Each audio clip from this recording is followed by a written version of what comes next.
The following program is brought to you by the League of Women Voters.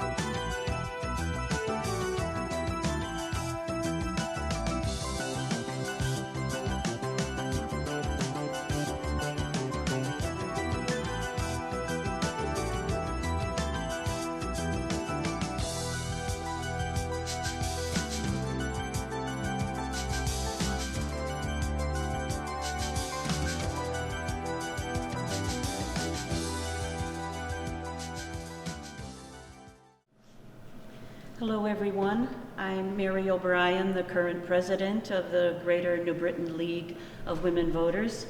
In behalf of the League, I am pleased to welcome you to this pre-recorded legislative forum of candidates.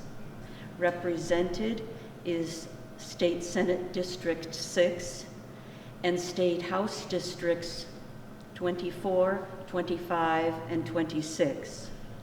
Today is October 10, 2020, and in keeping with COVID-19 mandates, we are recording without an audience in the Rotunda Room at Trinity on Main. Our moderator is Deb Poland from the Greater Hartford League of Women Voters, and she has been moderating debates for the League, for various leagues, for the last 10 years. Deb?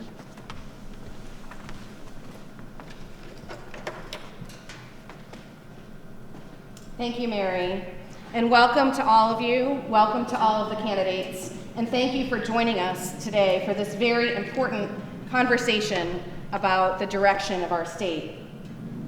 This debate will be held in a round-robin format. For each question, two candidates will each get 2 minutes to respond, and additional candidates who wish to respond to that question will each get 1 minute. We will continue along that path until we are done with responses to that question. We will then move to another question, rotating who answers first. We'll move through a series of questions and topics in this debate so that you, the voters, will have the opportunity to learn what makes each candidate different and aligns with your priorities to represent you in Hartford. At the end of the debate, each candidate will have 1 minute to make a closing statement. We have done a coin toss to determine who will respond first, and the person who will be responding first to the first question is Rick Lopes, candidate for the 6th Senatorial District. We'll go ahead and get started. Our first question relates to the budget. Connecticut is facing a large budget deficit in the upcoming fiscal years. Do you support budget cuts, tax increases, or both? Please be specific about any budget cuts or tax increases you would support. You have 2 minutes. Thank you, Deb. Thank you to the League. First, I'm going to take a quick indulgence, and I assume for all of us here, we give out our condolences to the family of former Alderman Lawrence Larry Hermanowski, who passed away unexpectedly yesterday. Our thoughts and prayers are with his family at this time. He was a wonderful public servant and a good person, and he'll be sorely missed. Unfortunately, to get right back into the business about the budget, there's a couple components here about what we face in the future. And a lot of that, just like the rest of the pandemic, revolves around uncertainty. We don't know how long this pandemic is going to go on. We don't know the exact problems it'll cause our budget. We know they'll be negative. There will be massively decreased income revenue, and income tax revenue and various tax revenue in the next couple of years based on the problems we're facing here. There's no way of getting around it. We're going to need federal funding and stimulus and assistance to get through this, as will every other state in the nation. We are uniquely, and somewhat ironically, considering our last decade of fiscal problems, we are positioned as one of the best states in the entire country right now fiscally. I think we are now rated top 5 in the entire country in terms of fiscal health, dealing with, being able to deal with this pandemic. And a lot of that is based on almost $3 billion rainy day fund we've managed to save up. And when you get into problems, whether it's your family, whether it's your state or your country, it's good to have some money in the bank to deal with emergencies, and that's where we are. We just recently accessed some of the rainy day fund to balance this year's budget, and we still have some left over for next year. And the hopes are, we don't know how we're going to plan out the future or what mechanisms we're going to use to balance the budget next year because there is so much uncertainty. But the reality is we still have some money in the bank, and we're going to hopefully get some federal funding, and we're going to plow through it. But I think Connecticut's going to be positioned to be one of the better states in the country during the recovery from this pandemic. Thank you. Thank you. Mr. Bizarro. Thank you. Good morning, everybody. I'd like to thank the League of Women Voters for hosting this forum this morning. I'm definitely opposed to any increase in taxes. It's in a matter of months, we are going to be once again faced with the prospects of tax increases and potential new revenue sources like tolls in order to fix the massive hole that's anticipated to strike our budget as a result of the pandemic. We're going to be billions of dollars in the red, and that's a fact. So we have to start by understanding the magnitude of the problem and what the challenge is. The days of plugging little holes in the budget with transfers and one-time revenue line items are over. We're talking about billions of dollars of red ink. So we need to look at large numbers. And there's one place where we can look in Connecticut, and that is the CBAC agreement. If there was a time where the governor should call upon the state employees bargaining coalitions to come back to the table, it's now. We've seen other governors, New York, Virginia, for instance, just this summer, cancel scheduled 5.5% pay increases for their employees on the grounds that they simply could not afford it. Well, we're at that point in Connecticut here. And it's not hyperbole to suggest that we have a deficit problem of cataclysmic potential. It is a huge structural imbalance, and we've got to start by getting our state employees in line with the national average of higher contributions, and I think that that's where we have to start. Certainly I'm opposed to any sort of tax increases or tolls or anything like that until we root out and we do an audit of all state departments and make sure that we root out any sort of abuse, waste, or fraud. Thank you. Thank you. Do others wish to comment? Yes. Mr. Kurziak. Thank you very much. One Thanks minute. to the League of Women Voters for sponsoring this. Thank you, Deb, for moderating again. We have over $3 billion in our emergency fund set aside to deal with problems like this. We have a projected $2.2 billion hole. When we are done paying for the projected deficit, we will have $1 billion left over for any possible deficit the year after that. This does not call for pretending we're brave by asking the governor to negotiate with state employees. This may in fact call for some careful budgeting from our side, what legislators are able to do besides ask the governor and the state employees to do something. But we made real sacrifices in the state already, and they are coming to fruit, and they are paying off. Next year's entire projected deficit will leave over $1 billion left over in the rainy day fund, if we use the rainy day fund to plug it. I'm content with that. That doesn't call for emergency measures right now. Thank you. Others? Mr. Sedlars? Thank you. Thank you for sponsoring this. In regards to the taxation that we're constantly getting, as a small business owner, I'm constantly seeing increases in taxes. It's sad to see what the state has been going through. Unfortunately, the Democrat side has been doing nothing to help in regards to eliminating taxes, in regards to the businesses, or helping us out.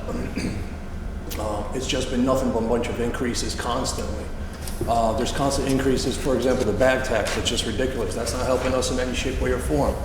Constant sales taxes increases on other businesses, haircuts, for example. This has to stop. Unfortunately, I'm not seeing anywhere where we have this budget of $3 billion surplus for rainy days. So I'd like to see that, but the spending has to stop. We have to put an end to it. Thank you. Thank you. Others? Are we allowed to respond again, or is that, no? No, we're going to try to keep it to No. new individuals. Okay, we'll move on to the next question. And for the next question, we will start with the 24th district. So we'll start with Mr. Russell. This is actually a potential follow-up to the original question. One idea that has been brought up to raise revenue for the state of Connecticut is to legalize marijuana. Do you support or oppose the legalization of marijuana? And as a follow-up, do you support or oppose legislation which would clean the records of those previously convicted of marijuana possession?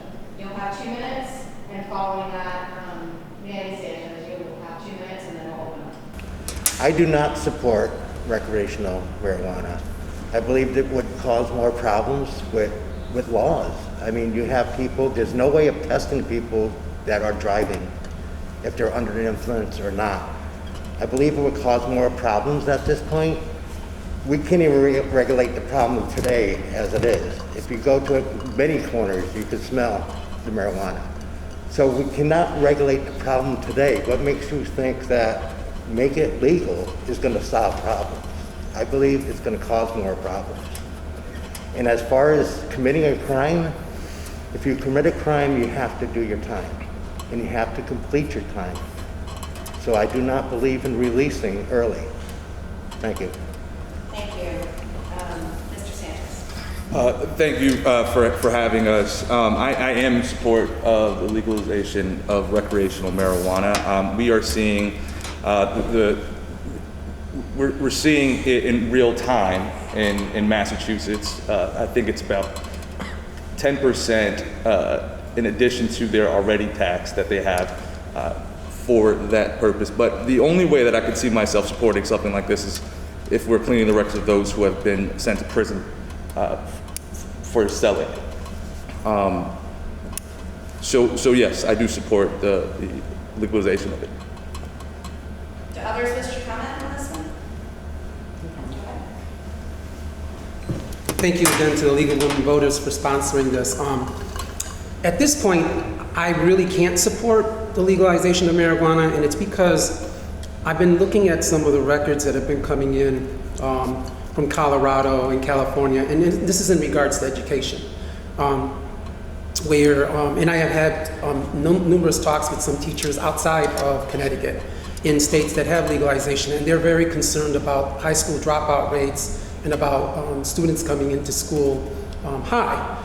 And people say, well, you know, you have to be 21 years old in order to purchase it. That's true, but that's the same thing. That same thing goes with alcohol. You have to be a certain age to purchase alcohol, but yet we do have problems with kids purchasing alcohol either through another person and or at parties, and that seems to be an issue. Now, I do believe that we need to expunge all records, and I do believe in the medical aspect of marijuana. Do others wish to comment? Yes, Mr. Hargraves. Thank you. I'd like to thank the League of Women Voters for sponsoring this forum today. As far as the marijuana being illegal, I never understood why the government found it important to target a certain plant and make it illegal. I think that we need less government intrusion in our daily lives. I don't think that it would impair people. I don't think it would be a negative impact. Too many lives have been ruined over felony charges for selling marijuana when they're just trying to make money because they can't find a job elsewhere. People are not hiring people because of their race or because of where they live. And that's been a problem. So people have found other means of trying to make money, and unfortunately, it's illegal. I think it's important that we have less government intrusion, and that would also be a revenue generator to help lower taxes in other areas. Thank you. Thank you. Others? I have Mr. Jannar? Mr. Bizarro? Thank you. Then Then we'll go to Mr. Segers. So as you can tell by the answers, this is not a partisan issue, and the positions are all over the place. And I understand the arguments from both sides. I'd simply say this. I want to agree with my colleague, Representative Sanchez. He brings up a good point. When my constituents contact me about this issue, there is one thing that I'm consistent with, and that is I tell them that I don't accept framing this argument in terms of revenue generation, because I think that's a bad argument. If your argument is it should be legal because we need the revenue, well, the revenue is going to end up being consumed by the public safety costs, the education costs, things of that nature. So I think that's a wrong way of framing it or the wrong perspective on this issue, but I do understand the arguments from both sides. Thank you. Sure. Mr. Segers and then Mr. Rose. Well, I think the whole marijuana issue should be more looked into. We have the medical marijuana, that we have the medical dispensaries. That's legalized under, obviously, the doctor's orders. In regards to recreational marijuana,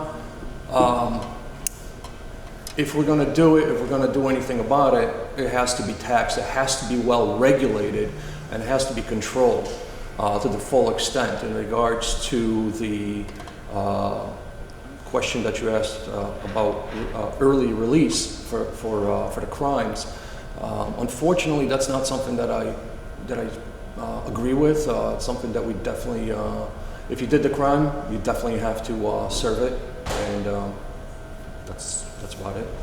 Thank you. Mr. Rose. no, thank you. I think we make this issue far more complicated than we have to. There's some pretty basic things going on here. One is that marijuana recreational use is currently illegal, and from what I understand, as many people who want to smoke it can smoke it pretty easily. So this criminal aspect does not work. That's one aspect for why we could make it legalized for recreational use. The other issue is the criminal aspect where there are people in jail serving sentences longer than very serious crimes simply for possession or having small amounts of marijuana in them. And let's not beat around the bush. These are primarily people of color who have been stigmatized and brutalized by our penal system to where they're facing really harsh penalties for what most people think is a small crime. And 3, we did great work on decreasing the amount of smoking cigarettes. And that was done through education, not making it criminal. We take the revenue from marijuana recreational use and we apply that to education so that we can work on it the same way we did with cigarettes and other things that are bad for you, to teach kids that it's bad for them. That's what this is about. Thank you. Mr. Terzi. Yes, thank you very much. I also support the legalization of marijuana. It's not important to me whether we make any revenue from it or not. We'll save money by not sending people to prison who don't belong there. We'll save money by not prosecuting them. I'd be in favor of it just because we will no longer have people under arrest where the arresting officer starts his testimony saying, but I smelled marijuana and so I approached the suspect. We see who that happens to. There is no evidence that there is more marijuana smoked by members of minority groups than by members of majority groups, and yet the arrest records are horribly skewed in the other direction. It's a matter of basic fairness. I agree that it's not a matter of income, but it's a matter of basic fairness and accepting what's going on in the ground. Thank you very much. Thank you. We're going to move to the next question, and for the next question, we'll start with Mr. Sanchez from the 25th District, and followed by Mr. Hargraves running for the 25th District, and you'll each have 2 minutes. The question is, would you support or oppose the creation of regionally funded public school districts to move away from our system of local property taxes supporting public schools? And if so, or if you oppose it, can you share any specifics on that? Thank you. Just last year, not this past session, but the session before that, we struggled with that same question because there were a number of bills that were brought to our committee, the Education Committee. My understanding is that there are some districts right now that are actually sharing resources, whether it's through buses, through materials that they're purchasing. My ranking member in Watford has said that her district and a number of other districts are sharing resources at this time. So I think that that's how we have to approach it at this moment. We need to approach it where we would ask local districts how they can share their resources in order to save taxpayers' dollars. Moving forward, I think it's a discussion that needs to be had and that all stakeholders need to be brought to the table in order to discuss that further. Thank you. Mr. Hargreaves. Thank you. I believe this is an interesting conversation. I do believe the state has an obligation to make sure all of our students are educated and educated with equity. When we look at towns that's right over our border, they're receiving more dollars for their students and they're receiving a better education. Just as COVID-19 showed us that some districts are well prepared to have their students educated immediately, remotely, while some of our other districts, such as New Britain, had struggles. We had to try to find Chromebooks, we had to try to find money to get computers to families. There's like one computer per 4 residents. So I think that is very disproportionate. And we're all residents of the state, we all pay taxes in the state, so I think we all deserve the same education. So the idea of regionalization is not a bad idea.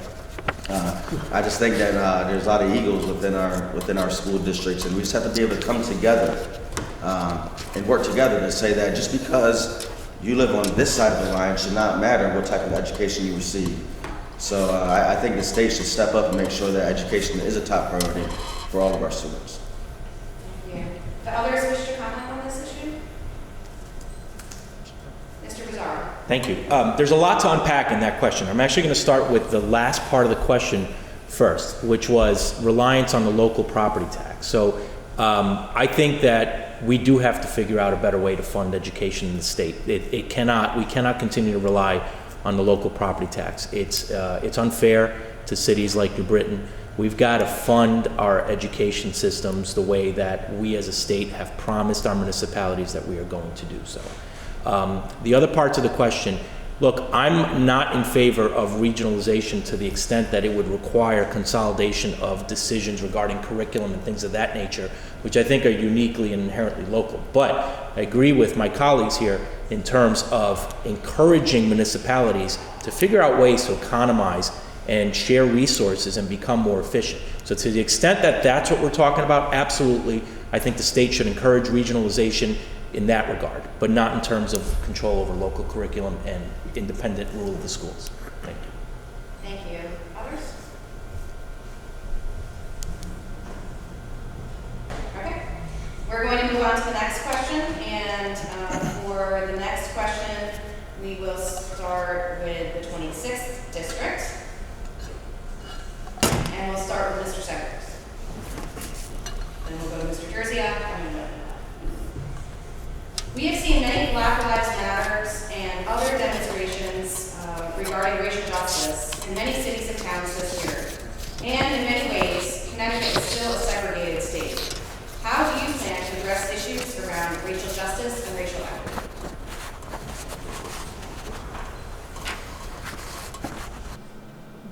We as a society, we need to come together. We need to finally stop being against one another and stop making things of color, gender, sex orientation, and finally just become one. Yes, there is a lot of racial segregation still going on within this state, or within this country, let's face it, based on whether or not you can marry a man or marry a woman, or whether or not a Black or Hispanic can marry a white. Unfortunately, that has to come to an end. We have to unite. We have to put that behind us. We have to put that ideology of what happened back in the 17 and 1800s put to a rest. This is the 21st century. We have to come together. We have to unite. That's ultimately where we are. We have to stop this whole racial segregation, whether it's black on white, white on black, Hispanic on black, whether it's within its own race. So that's kind of where I'm at. Thank you. Thank you. Mr. Jersey? Thank you very much. Thank you, Mr. Segwars. Just as an aside, I'd like to thank you. Last time we ran against each other, you called Pat. I call her Pat. You called her Patricia. You called her my living girlfriend. And I think that she found that insulting enough that it helped push her over to the edge to accepting my proposal to marry her at long. Maybe if you hadn't been so rude and insulting, she might not have just responded to my own entreaties. But thank you for that. The year after you did that, the mayor threw you off of her team because you called, among other things, you called the symbol of the Democratic Party a sign of racism and division. You also did that with a Puerto Rican organization, with the NAACP, and over half a dozen other organizations, I believe. So when we talk about racism, we're not just talking about decades ago. We're talking about recently and the here and now. Black Lives Matter is an important movement. It shouldn't have to need to be said, but here in America it does. I wear a pink tie. I've got the pink ribbon on today because breast cancer awareness is important to me. Nobody has ever responded, other cancers matter too. You should be against all cancers, not just breast cancer. When I hear criticism of the Black Lives Matter movement and people diminishing it by saying all lives matter or blue lives matter or even back to blue, these are things that I don't hear people need to expand upon when we're talking about breast cancer, or this is also Domestic Violence Month. So thank you for the reminder of the time. But yes, Black Lives Matter. We need to do everything we can to decrease the scourge of racism that's holding us back as a community and as a state. Thank you. Do others wish to comment? Mr. Sanchez. Definitely Black Lives Matter. And we see inequities in this state. It is a segregated state. And we do see inequities in education and housing, and many aspects in this state. And we're working on these. As chair of the Education Committee, we were able to pass a minority teacher recruitment bill. We also passed a curriculum that shows real good history, American history, which is Black and African American and Puerto Rican Latino Studies bill, which currently is being developed by CERC, and it's going to be an outstanding curriculum that's going to have 16 weeks of Black history and 16 weeks of Latino history in our school system, and it eventually will be mandated as an elective in the high school system, when we're hoping to expand it from preschool to high school. So we have seen some progress, but there's a long way to go. Thank you. Thank you. Others? Mr. Hargraves, and then Mr. Sanchez. Thank you. So yes, Black lives do matter. I'm a black male myself. And if you ever saw the video, The Look, it shows the day in the life of a black man who at the end ends up being a judge. And he's looked at in various ways by various people. You know, and what people don't understand is that we see that every day. I can take this suit on and I can walk outside and people look at me one way, then I'll change my clothes and people look at me another way. We have to find a way to get over that. We have to find a way to make sure that our lives matter. You shouldn't be scared of someone or treat someone differently just simply on the color of their skin. And we see that every single day. You know, and it hurts. It hurts me, it hurts my family members, and it hurts a lot of other people. Whether it's anybody, whether you're going to a store, whether you're stopped by the police, whether you're applying for a job, people judge you on your skin color. And I don't know if the legislation can change that, but we have to start somewhere. And we have to make sure that Black lives do matter. And there's some people that don't even want to say those words. So I encourage you to say those words, Black Lives Matter. Thank you. Mr. Sanchez. Black Lives Matter. And systemic racism is deeply rooted in this country's history. So let's just not sugarcoat something. We need to create policies that create equity across the board. Disparities in healthcare, disparities in housing that we're talking about, disparities in education and educational funding, curriculum itself. The way I was taught about many things were false. And we need to embrace the realities of slavery and what it did to oppress folks when they were here, arrived, and then what it has done to us in this modern day society. And we are seeing an attack on Black lives, and we need to systemically address those things and create equity across the board for all people. Anyone else? Mr. Russell. I'm going to agree with Manny. I believe Black lives do matter. I believe education, we need to educate our children more and better. And as he said, we need to bring people together. And to bring them together is all involved in education. So like I said, yes, Black lives do matter. Thank you. Thank you. Anyone else? Mr. Bizarro. I mean, look, I think I agree with pretty much everything that everybody said here. And in particular, my colleague, Representative Sanchez and Mr. Sanchez here to my left, they hit the nail on the head. I mean, this is about, when we talk about getting past the philosophical debate and the anger and the hatred over nothing really, when we're talking about from a policy perspective, what can we as legislators do? Education is key. Representative Sanchez mentioned some of the things that we did on the Education Committee. I'm proud to serve on that committee that is co-chaired by Representative Sanchez, and I voted in favor of that curriculum change. I voted in favor of the initiative that will help with minority recruitment of teachers, because I understand as a father of 3 daughters, it's hard enough to get these kids to listen to what you're saying, and it's so much harder when they can't relate to you. So I get that. Those are real, concrete things, and I wish we would spend more time these days talking about that. Like, what can we do as legislators, real policy, instead of arguing on Facebook and social media, which I call the devil's playground. Thank you. Thank you. Mr. Lopes. This is again the issue. This is a major issue. Everyone understands this issue, and as Mr. Hargett said, how can we deal with this on a policy basis? And this is really, it's right down to the core of what you people are watching us for. The contrast, one versus the other. Why should I pick one candidate over the other candidate?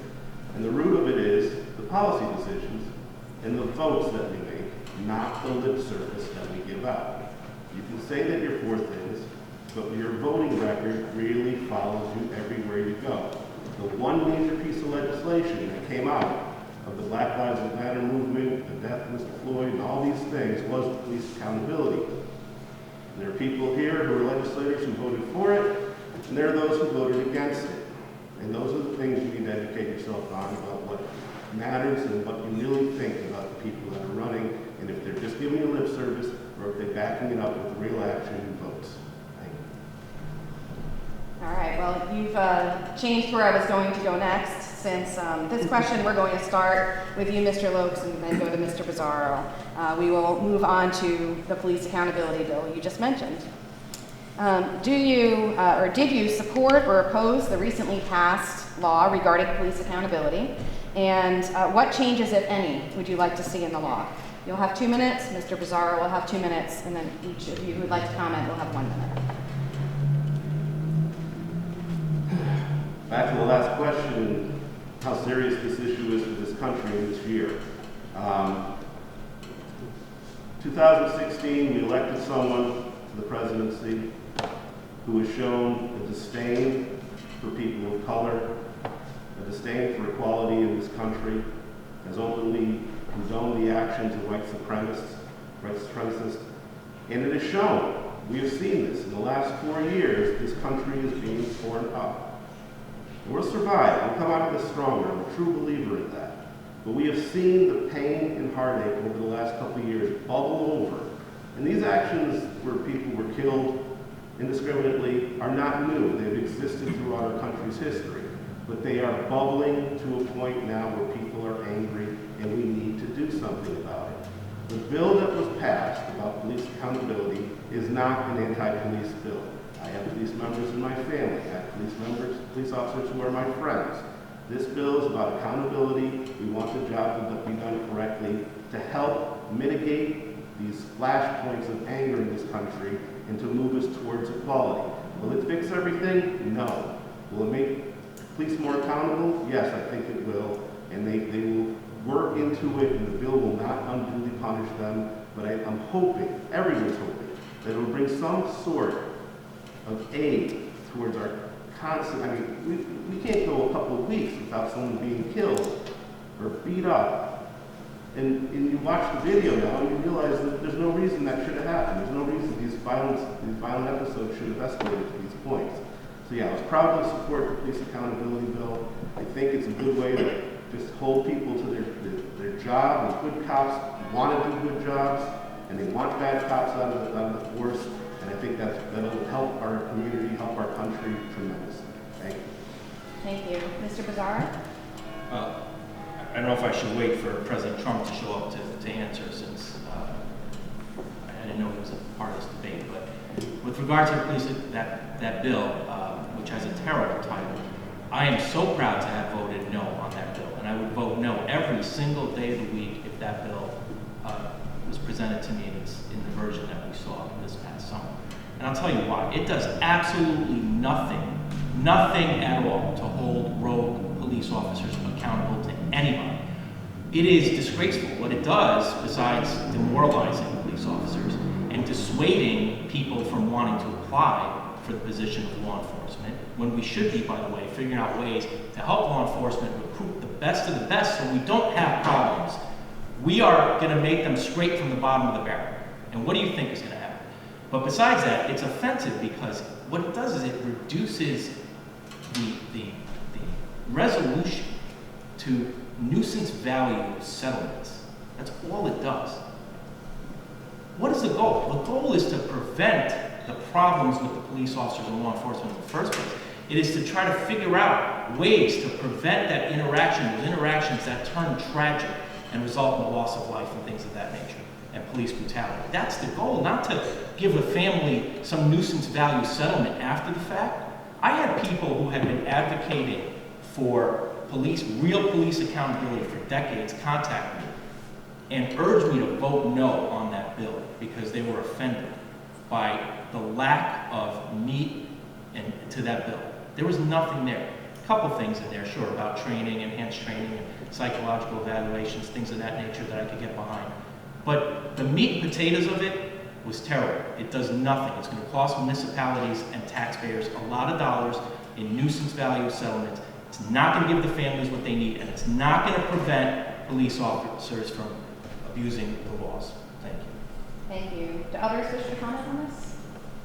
Mr. Gerson? Yes, I do. I would just like to point out that every single argument we have heard against that so far today, except for the defense of Trump, we have heard before when this country was screaming about the Miranda warning and how that was demoralizing police and how we would be scraping the bottom of the barrel with future police recruits. There is nothing we have heard of as a complaint about the police accountability law that is new. There is nothing that we have heard from the complaints about the police accountability law that is any more true than when those same complaints were used as why we cannot have Miranda warnings, how it would handcuff the police, how it would lead to innocent people going free, how it would lead to more lawsuits and settlements. It's always nice to hear an attorney argue against lawsuits, even attorneys who participate in suits. But that's just how we get more time.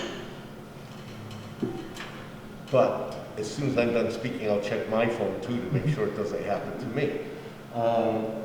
But it's a good bill. It should go further. I'm proud to have supported it, and I'll stop there. Thank you. Before we move on, will everyone please check your cell phones and make sure they're on vibrate or silent? Thank you. Mr. Seglars? So the police accountability bill, in some portions of it, I agree, some portions I agree. Recently, in my own family, I had a family member actually get physically abused by a state trooper. Up until this day, she is having severe PTSD. She's having severe flashbacks from this, and you know, he was let go, and he was let go with all the goodness and graces as if nothing ever happened. He received his full pension, full retirement. Yeah, okay, he got arrested 2 or 3 times over the period of the last year. But the police accountability bill has to be looked through a little bit more. I do agree with it, that they need to be held accountable for their actions and what they're doing, whether it's the crimes that they commit during arrests like they have in the past, or even with domestic. Thank you. Anyone else? Mr. Sanders? Thank you, and sorry about the phone. So I just want to remind people that in 2019, we had 24 deadly use of force and people in custody deaths that are being investigated currently in the state of Connecticut, and also 19 in 2018. So, you know, we're not prone to what's going on throughout this country. And I was very happy to vote for the police accountability bill. And part of the Black and Puerto Rican caucus, that was one of the bills that we wanted to push through, and we were successful. Although, like all other bills, we have to maybe revisit some parts of the bills because we've had discussions with local police unions. The one biggest point that they're not too happy with, of course, was the qualified immunity portion. That doesn't take effect until July of 2021, so it's something that's probably going to be revisited again. But absolutely, we need to hold bad police officers accountable for their actions. Anyone else wish to comment?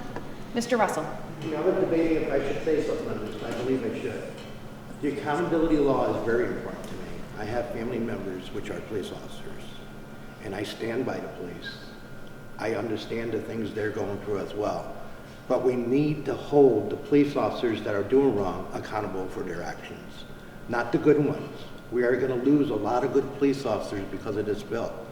This bill is going to do nothing except make it difficult for them to do their job. It's going to add stress to the police officers, which is going to add more problems. Thank you. Thank you. Yes. Okay, we're going to move on to the next question.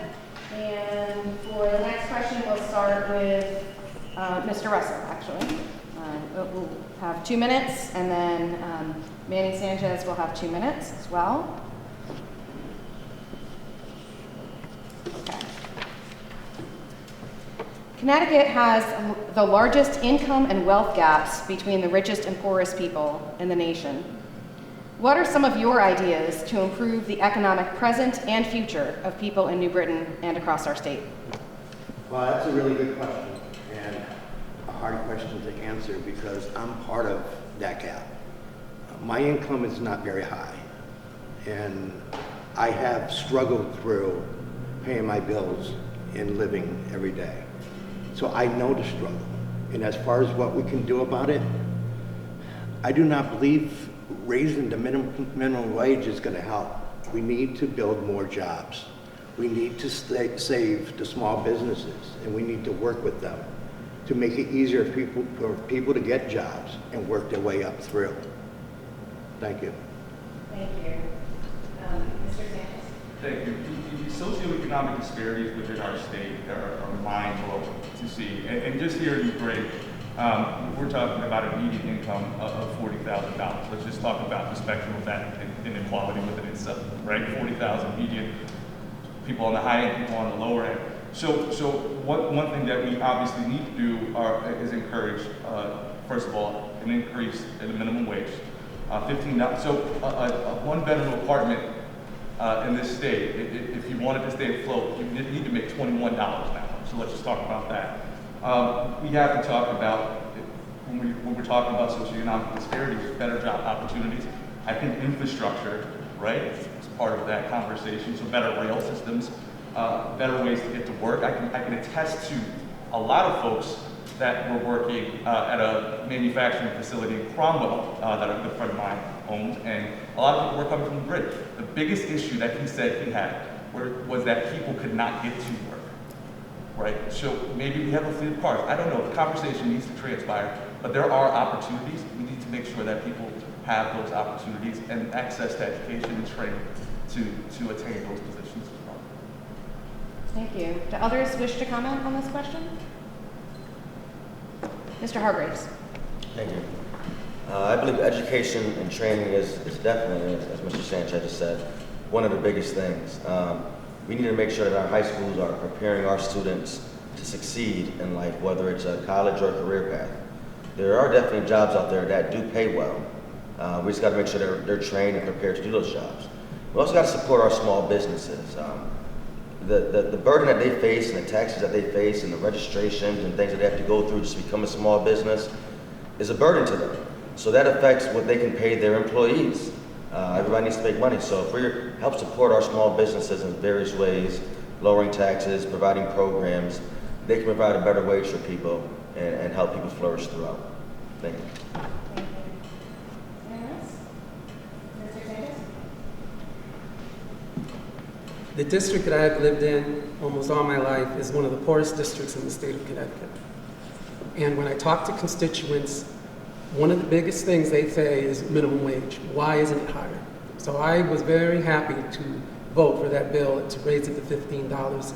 And it won't reach $15 until 2023. But also the other question is, why is it that women are paid lower than men when it comes to salaries? That's another issue that we need to deal with at the state level. So I have a very poor district that needs, of course, jobs, but they also need jobs that pay well. A one-bedroom apartment in my district is about $1,000. That's a shame for a district as poor as the 25th district.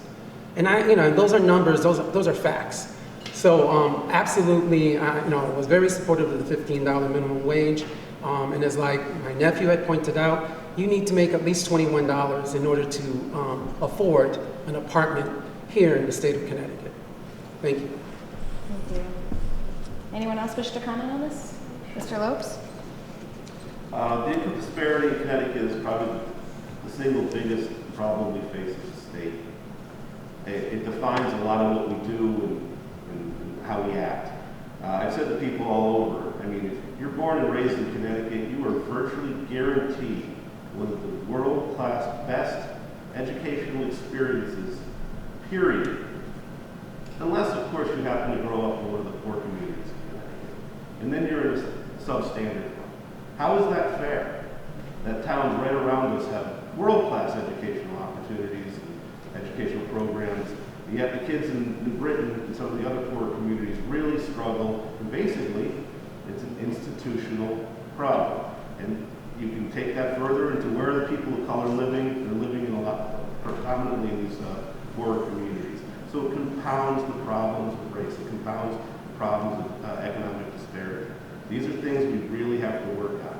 And we have bills to increase the minimum wage. We had bills to make sure women had equal pay. Some of us voted for them. Some of us voted against them. That's another reason why you can pick who you can vote this year. Thank you. Mr. Seglars? It all has to start with education. I remember when I was in high school, we had auto shop, we had drafting, we had wood shop, we had all sorts of goodies going on. I graduated in '98. Slowly after that, it all went away. There's no more auto shop, there's no wood shop, everything is about safety, safety, safety. We need to bring all that back into the high schools. It's not just about a white-collar job or you're going to become a politician. We need blue-collar jobs as well. We need mechanics. We need drafters. I mean, you name it, we need them all. Okay. But we also have to cut the taxes. I've been in business for 20 years. My taxes are constantly going up. We need to cut the taxes, the red tape, the fees that I'm getting charged from the state constantly, the licensing fees. It's just getting more and more expensive. Yes, I employ people. Yes, I run 2 companies. I run here and I run down in South Carolina. I employ people. But we need more blue-collar people and we need more education. Thank you. Anyone else wish to comment on this? All right. We're going to move on to the next question. And Mr. Sanchez, you'll go first, followed by Mr. Hargreaves. What programs, if any, would you support for the development of green or clean energy jobs and industry in Connecticut? Well, we definitely have to do more with solar, and we have done quite a bit with solar energy. Unfortunately, under the current federal administration, some of those things were cut back tremendously. But definitely have to invest in that. Also, the state needs to also look, and they have been doing these projects across some communities where they're doing really energy efficient school projects as well when they're constructing schools. And I'm hoping that that's part of what they're going to do at Chamberlain here in New Britain, where they're save energy costs by almost 50%. And many of them are putting these solar panels on top of their roofs. They're making, they're doing systems with heating, with hydro, with water, and the heating systems within the schools and the cooling systems within the schools. So I think that we need to invest a lot more in solar energy, and we need to invest more in wind energy. That's something that we are also doing. And at the shoreline, I think Rhode Island has been doing a fantastic job in that area, and I think Connecticut can copy exactly what Rhode Island has been doing in regards to wind energy. So more of that has to be done, and we just recently passed a bill in special session too to look at what has been going on with Eversource in regards to charging people higher electric rates.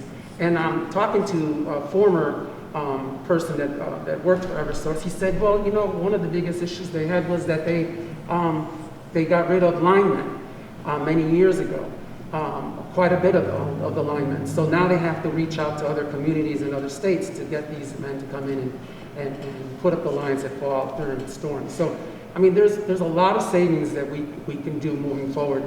The other thing that I like to see too is putting some of these lines underneath the ground instead of having them on poles up above the ground.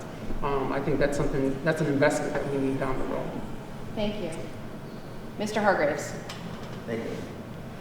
I believe we have an over-reliance on fossil fuels and crude oil currently, which is detrimental to our environment. I do agree with Mr. Sanchez, or Representative Sanchez, I'm sorry, for the wind and the solar energy. These are natural resources that doesn't cost anything. The sun is shining every day. The wind is blowing. Why not we take that and turn it into energy? Why are we relying on these fossil fuels that are making our environment worse? So I think it is very important that we do make it better for our children and our grandchildren to make sure that we live in a world that's clean, clean air, and more efficiency. Just something as simple as electric cars help. Our over-reliance on gas for that, adding more stations where people can charge their cars, having more areas where they can charge their cars at home will be a good thing, and using good, clean energy to do that. We have been improving over the years. If we look 20, 30 years ago, there's smokestacks everywhere blowing into the air. So we're doing better. We just got to make sure that we're taking continuous steps to help improve our environment. The others wish to comment on this? Mr. Lowe's. I love it. Environment, green energy, these are things that are very, very important for me. They're much bigger. They're on a national level. I know my good opponent here gets upset when I bring up the President Trump, but biomass flows downhill. And it starts at the top. And there's been, in the last 4 years, nothing but changes to the energy industry, but this administration is encouraging fossil fuel production, expanding fracking, and cutting back on incentives for solar and clean energy. And that flows down to the states. That's where we get the money to do these incentives. I would love to see solar panels on every single building, residential and commercial, in the entire state and country. I think we would absolutely be able to cut into the amount of mass-generated fossil fuel energy that we need if we do that. I've done 3 solar projects now. They work out. They work out well, but they only work with incentives. Those incentives come from the federal government. They need to be pushed. Thank you. Thank you. Anyone else? All right, we'll move to the next question. And for the next question, we'll start with Mr. Segwars and move to Mr. Terziak and then open up to everyone else. Since March, Governor Lamont has issued dozens of executive orders regarding the operations of public and private industry in Connecticut. In general, do you support or oppose the continued use of these executive orders? And are there any specifics you want to talk about today? So thankfully, I'm considered as an essential worker, being in the automotive industry. I agree with some and disagree with others, points that our governor has put out. The big box stores can open up, they can run their operations. The big chain industry restaurants, they can have their doors, well, not necessarily the doors open, but they can operate with precautions. However, the small mom and pop shops are getting hurt left and right. I drive throughout the state everywhere. I do a lot of business with a lot of different companies, and a lot of the mom and small pop companies are starting to sink. A lot of them have disappeared in a very short amount of time because of some of these executive orders. We need to open up the state. We need to do it very smartly and very carefully.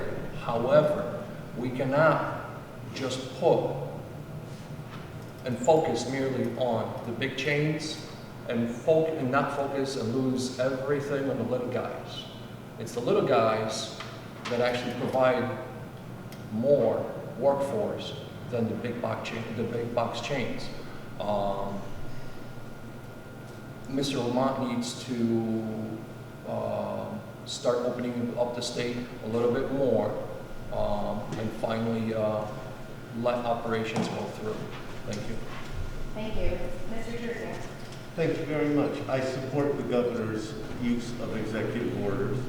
The vast majority of people in Connecticut do. Could they be better in some areas? Yes.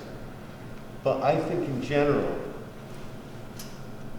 the governor using the authority which we have given or ceded to him in certain areas for executive orders has allowed for a necessary response here in Connecticut. And some of these issues, if we were to be debating them in the legislature, we wouldn't be allowed to be here today. We would still be in the legislature talking about how many people should be allowed to sit in a restaurant at a time or enter a business. I don't believe that there's been a preference for large businesses over small. When I go to Stop and Shop, there are lines on the sidewalk for every 6 feet for where people have to stand as they wait their turn to go in because they're paying attention to how many people can enter a store at a time. There are rules to how many people can enter a small store at a time also. It's not easy for any of the businesses. For those that are particularly hurt by the coronavirus, and it's being hurt by the coronavirus, not being hurt by the rules that are saving lives. There are things that we should be doing to help them, and we should. We shouldn't just be saying rules are bad, let's take our masks off and go without them. That's what's causing the burning through of the disease in many states right now. We don't need to be doing that, to be abandoning our plans right now and saying commerce over everything. So I'm content with with the way the governor has used his authority, and I believe it's been appropriate and judicious. Thank you. Thank you. Do others wish to comment on this? Mr. Bazzara? Sure. Thank you very much. I think we have to be very careful and not conflate two separate questions here. And I think Representative Terziak, did a good job of framing what exactly the question is, and that is the use of the executive order. So you have the policy decisions that are being made, and you might agree or disagree with those policy decisions. But then there's the underlying question, who should be setting that policy? And I will tell you that, in my opinion, there is no greater threat to democracy than the consolidation of power in the hands of one individual. So I don't care, even if you agree with every single thing the governor did, you should be really, really concerned that he is making these decisions unilaterally without input from the legislators. We were elected, the legislators who are sitting here and those who are aspiring to be in our seats, we're elected by our constituents. I represent 100,000 people who call on me and want me to hear what they have to say and want me to be able to be on the floor in the Senate articulating their concerns. And I've been robbed of that ability, and I don't think that's right. Mr. Lewis. I just want to quickly agree with a lot of what people said here. Nobody, just remember, executive orders by government, nobody wants those. That's not how our government is designed to be run. They are put in place during the time of emergency. And when the times of emergency end, those will be taken away. And so, as a legislator, as my colleague said, represents people who was elected to do this work. Yeah, part of me says, hey, some powers have been taken away, and the governor's been given extra power. And I fully understand that this is only to happen during a time of emergency. And as things get back to normal, so will the process of making governing will return back to normal also. And that is how we're going to operate. Anyone else? Just quickly, I mean, I've been supportive of what the governor has done so far. But I think we also have to talk about, and I'm probably moving off the subject here, but we have to also look at a full-time legislators. Right now we're part-time, we're in there for only 6 months. Many other states that have been part-time have moved to 9 months. And I think that's important because, we get cut off at certain times, and then in the summer there may be an emergency and we can't be part of that because of the fact that we're out of session unless the governor calls a special session. And so I think that moving forward, we really have to think hard about how we are going to do things in regards to a legislator that has a part-time position versus a full-time position. I think full-time you can get a lot more accomplished. And many of us have to have other jobs too because you only make $28,000 a year as a state legislator. Any others? Mr. Russell. I think we need to look at the big picture as well. When you put executive orders out like this, you have to look at the whole thing that's around it. You got people with mental health. Mental health people have issues with wearing masks, and there's problems with that. Jobs being lost. There's businesses closing down. And all this is happening during this pandemic time. Am I saying that we should not wear masks? I'm not saying that. It's not what I'm saying, but we need to think about the whole picture, and we need to be ready for this. We need to be ready to help the businesses that are closing down, to help the people that need help. We need to step up and start taking care of the whole thing and not just part of it. You can't just put an order out and tell people they have to do this, but then not have another order in place to help the ones that are affected. We have seen locally businesses close down because of the pandemic. People lost their jobs. People are losing their apartments. People are losing their buildings. Thank you. Thank you. Anyone else? Okay, we're going to move on to the next question. And for the next question, we will start with Mr. Lopes. And then I've started 3 times. This will be the 3rd time in a row. Yes. No, Okay. Not in a row. But this In a will row. I did the first one, the second one, and the third. because we're rotating. All right. Just Yeah. We can start with Mr. Mazzara if you prefer. This is actually our last question before we move to closing statements. So here we go. We'll start with Mr. Mazzara. How's that? Connecticut has expanded the use of absentee balloting in light of the pandemic. Do you support the idea to move Connecticut to a permanent, no excuse required absentee ballot voting? No, I don't. Look, Excuse me? Hold on 1 second, Can please. you ask it again? Yes, I will ask it again. Connecticut has expanded the use of absentee balloting in light of the pandemic. Do you support the permanent use of no excuse required absentee balloting?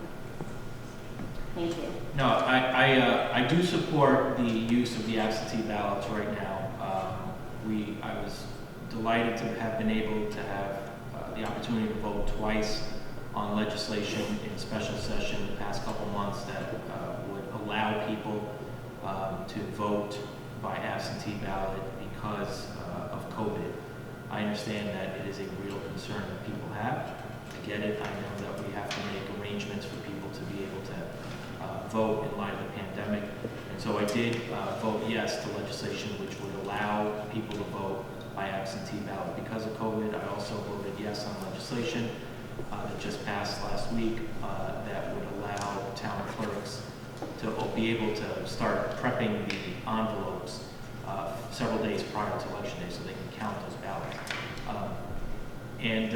You know, and I think that that's important. I am opposed to, and this is not a partisan thing, but I don't like the fact that the Secretary of State mailed out applications to households. I think that there probably was a better use of the resources that we received from the federal government. And I'm concerned about that aspect of it. Long term, I think that we've got to be really careful. I understand the need to, you know, make it easier for people to vote and encourage people to vote, but we've had issues in this state time and again. And until I see that we're able to handle this, and this election will be very telling, but until I see concrete proof that we're able to handle elections like this in a very fluid, non-problematic manner, then I'm going to rely on the referendum the last referendum that we had on this issue where the people spoke and said no. Thank you. Mr. Lopes. Thank you. There's a underlying large issue here. People in this country, state, don't vote enough. I mean, our voter numbers are not high enough. There's no other way of describing it other than the fact that we have an electorate that some are interested and involved and some could care less.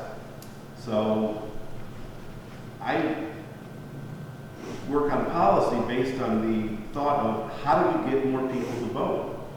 And I get a little upset when I deal with people who look at it as how do we prevent some certain people from voting? Because the reality is there are other countries, first world countries, second world countries, those terms are dated, but where they vote at 80–90%. And we don't even come close. I mean, Britain's probably going to see this major presidential election coming forward, 60, 65, maybe 70% voter turnout. And that's only among people who are registered. It doesn't even include people who aren't registered to vote. So, yes, I am fully behind encouraging anything we can do on a policy basis to get more people to vote, get more people to pay attention to their government, get people to have more say in their government. You know, it's an old cliche, but I mean, you can't complain if you're not voting. And yet, many people still complain. So I want everyone to get out there, get registered, and vote, and make your voice heard. And I think that's the best way we will have to continue to move this country forward, continue to make this a better place to live.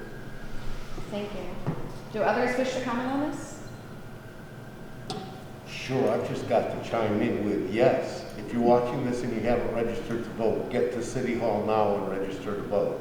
It's easy. It is your right. It is an absolute right. There is no test to pass. There is never legally in America. Well, it was legal but wrong in some states that had tests to pass before you were able to vote. It is an absolute right that people have earned by virtue of being an American citizen. Voting by absentee is a wonderful, wonderful way. There are states that have done it for years. They have elected Republicans and Democrats. It does not, there is no evidence that it favors one party over another. We don't have to look very far. We can look at the 5 states that have been doing it for years, including states where everybody gets mailed their application for an absentee ballot, whether they ask for it or not. We can't just be standing up a boogeyman that says, oh, that'll lead to problems, when we have proof it does not. Thank you very much. Thank you. Anyone else? Mr. Seglers. It's our God-given right as a citizen of the United States to go out and vote. If you haven't registered, do so. In regards to these uncertain times right now with COVID-19, with safety and everything, yes, I agree we need the absentee ballots totally. It's for safety. If you want to go out and vote to the ballots, please do so, but do it safely. In regards to making it a permanent thing, my only fear is of the voter fraud. What will that be? And Mr. Terziak says that there's 5 other states that have made it permanent, but is there actually voter fraud? Is there anything that goes on? You know, you're shaking your head no, but I would love to see those numbers, you know? So that's one of those things. That's my only fear with it. Yes, Mr. Hargrave. Thank you. I definitely echo some of the concerns that Mr. Seglar said. But currently we have a situation where you have 14 hours on one day, on a Tuesday, to vote, one day out of the year. So I think, and some people can't. I mean, you may be working certain hours, you may not have transportation to get to the polls, you may be sick, your child may be sick and you can't go out, or it might be raining or snowing and you don't even want to go out. So I do think it's important that we try to look at ways to increase the way that people can vote, whether it's by mail or other such situations. I mean, we are in the 21st century and we are still using a model that's been around for decades, if not over a century. So I think that if we start to look at another way and start to expand ways people can vote while still making sure that we protect the integrity of elections, that would be great. Thank you. This is going to agree with Mr. Hargrave. We absolutely need to modernize the way we vote here in Connecticut. And if I'm not mistaken, it is written in our Constitution, correct? So the wiggle room to adjust these things are a lot harder than they need to be. So we absolutely have to look into ways to modernize that process to ensure that everybody has a voice. Thank you. Anyone else? Mr. Sanchez. I just want to say that I do support early voting, and I also support the absentee ballots. I think that here in the United States, we can probably learn something from the island of Puerto Rico, where about 90% of the registered voters go out to vote during their elections. Why do they go out to vote during their elections? Because it's a national holiday on the island of Puerto Rico, and at the same time, they're voting for governor, their state reps, their senators, their mayors, their Board of Education. Everything is on one day. And that's why they have such a large voter turnout on the island of Puerto Rico. Why can't we do that here in the United States? That's a good, that's a question that needs to be asked. Why can we not do that? And make it a national holiday. There's no excuse for anyone to go out and vote. Thank you. Mr. Russell. This is actually something I agree with both sides of the aisle on. I believe there's ups and there's downs, but we need to find a way to make it more secure. And we need to find a way to make it more easier to be done. What I'm getting at is, I know they got drop boxes. You have a choice of putting in a drop box for those that have problems with their kids and health and other reasons, or you can drop it in the mail. But I think the mail system needs to be more secure. We have seen problems with it. So I think security is something we need to step up on and to find a way to handle that. Thank you. Thank you. Now we're going to move to closing statements. Each candidate will have 1 minute to talk about anything you want to talk about to try to convince the voters to color in your circle on Election Day. We will start with the state Senate districts, and we'll start with Mr. Bizzarro. Thank you again. Let me thank the League of Women Voters for sponsoring this forum this morning. I thank all of the participants here. I think everybody equipped themselves very well. It has been the honor of my life to have been able to represent the residents of New Britain, Berlin, and Farmington at the state capitol. And I think I'd just like everybody to know that I try every single day to work as hard as I can for the families of the 6th district. And we started this forum this morning by talking about the budget problems that the state is sure to face in the coming months. And I want everybody to know that taxes, tolls, things like that are going to be back on the table soon. And I have proven myself a warrior against those sort of tax increases. So I will do everything in my power if reelected to continue to protect the hardworking families of this district. And I thank everybody for their support, and I ask for your vote on election day. Thank you. Mr. Lewis. Thank you to the league. Thank you everyone for coming out. It's nice to see you all, I guess, ironically. But every election we come up, we like saying things like, boy, we really got to get moving. This is the election of a lifetime. But no, this really is the election of a lifetime. This year is unprecedented in multi-generations, and we will all be talking, hopefully we'll all be together in the future about, boy, we lived through 2020. That was the craziest year of my life. And part of it has been the political spectrum. There is no doubt in anyone's mind the last 4 years have been absolutely chaotic politically, and then capped with 2020 with the pandemic and the coming to the head of this political maelstrom. People need to get out and vote. They need to get active. I've been in the legislature 9 years. I'm a progressive Democrat. My voting record is pretty clear, pretty solid, and I place a lot of emphasis on one-on-one contact with the people of this community. And I really just hope everyone gets out and votes their conscience, and we move this country forward. I'm expecting this country to come out of this pandemic a better, stronger, and more united country. Thank you. We'll now move to the 24th District. Mr. Sanchez. Thank you again for having me. I just want to share that I've been on the City Council for the past 10 years. That's 10 years of conversations and working for the residents. And I truly hope to use that experience to represent the 24th District as your voice in Hartford. And again, thank you for this opportunity. Thank you. Mr. Russell? I want to thank you for this opportunity, and I would like to say that my track record says everything. I am known at the LOWV because I have been there plenty of times fighting for the people.